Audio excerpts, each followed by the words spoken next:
안녕하세요. 김영준 보험사입니다. 네, 오늘 이번 시간에는 개인회생 관련돼서 중요한 내용입니다. 일반적으로 신용회복위원회 워크아웃과 비교를 많이 하시죠. 그래서 같이 알아보시는 경우들도 많은데, 개인회생의 가장 큰 장점이라고 얘기하는 것, 포함할 수 있는 채권의 범위가 넓다는 겁니다. 그렇다면 개인회생 모든 채무가 다 해결이 되는 것이냐? 그런데 그렇지가 않습니다. 개인회생에서도 해결이 되지 않는 채무가 있어요. 그게 비면책 채권이라는 규정 때문에 그런데요. 그리고 또 비면책 채권에 해당이 되지만 개인회생으로 해결이 되는 채권도 있어요. 그리고 전부 다 해결은 되지 않지만 포함해서 신청하는 것이 훨씬 좋은 경우들도 있습니다. 오늘 비면책 채권 어떤 것들이 있는지, 또 각각 어떤 특징이 있는지 설명 끝까지 들어보시면 좋을 것 같습니다.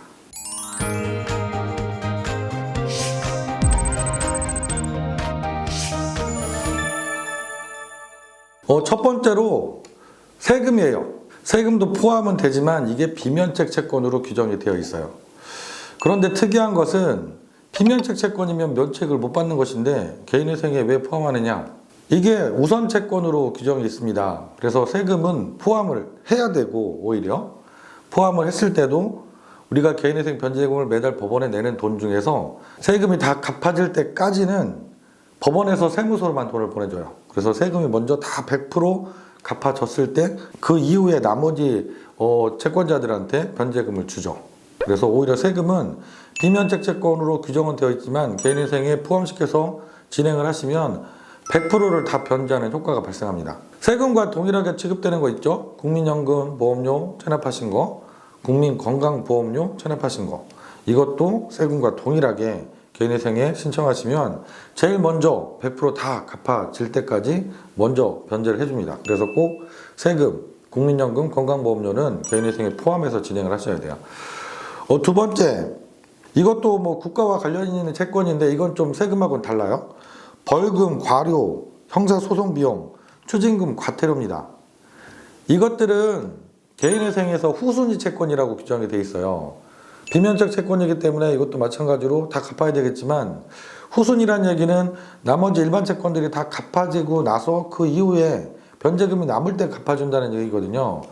그런데 우리가 개인회생 신청하시는 분들이 뭐 채무를 100% 갚는 분들은 거의 없죠. 그러다 보니까 사실상은 신청을 전혀 하지 않고 있죠.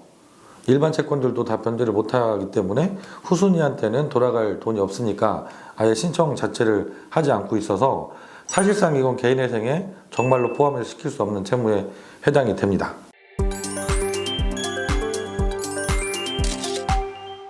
그리고 세 번째 또 중요한 거, 고의로 손해배상 채권이 생긴 겁니다. 이런 상담도 오신 경우가 있었는데, 뭐 간통죄는 이미 폐지가 돼서 형사처벌 대상은 아니죠. 하지만 상간자를 상대로 손해배상 소송을 할 수 있거든요. 상간자 손해배상 소송을 통해서 발생한 손해배상 채권, 이것도 당연히 고의로 불법행위를 한 거죠. 그래서 이것도 비면책 채권에 해당이 되어서 면책이 되지 않습니다. 그리고 같은 불법행위 손해배상 채권인데 고의가 아니라 중대한 과실로 발생한 경우도 해당이 돼요.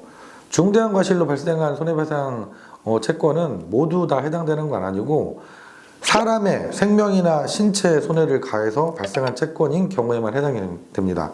뭐 대표적인 거 생각하시면 중대한 과실로 교통사고를 낸 경우, 이런 경우라고 생각을 하시면 돼요. 이것도 비면책 채권이기 때문에 개인회생을 하셔도 면책이 되지가 않아요. 그리고 또 중요한 거 있죠. 근로자의 임금 퇴직금, 재보상금, 근로자의 임치금 및 신원보증금도 마찬가지로 비면책 채권으로 규정하고 있습니다. 뭐 근로자분들 뭐 임금, 퇴직금 못 받는 거 이것까지 면책을 해주면 안 되겠죠. 그래서 정책적으로 들어가 있는 규정이고 뭐 들어가는 게 당연히 맞다는 생각이 들고요. 또 한 가지 이거와 비슷한 것이 양육자, 부양 의무자로서 부담하여야 할 비용. 뭐 쉽게 생각하시면 양육비죠. 내가 이혼하면서 자녀는 상대방 배우자가 키우기로 했어요. 그래서 내가 매달 양육비를 지급해야 될 의무가 있는데 이걸 주지 않고 계시다. 그런데 그걸 개인회생에 신청해서 면책해달라. 이거 옳지 않겠죠. 그래서 이것도 비면책 채권으로 규정하고 있습니다. 그리고 마지막으로 가장 좀 논란이 많고 실무상에서 문제가 되는 부분이 있어요. 채권자 목록에 기재하지 아니한 청구권이라는 규정이 있습니다.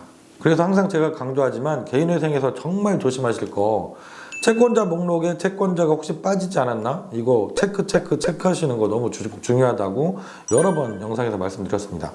그래서 개인회생 신청하실 때 혹시 채권자가 누락된 건 없는지 신청하실 때도 체크하시고 개시 결정 났을 때도 꼭 체크하셔서 누락되는 일이 없도록 꼭 조심을 하셔야 됩니다.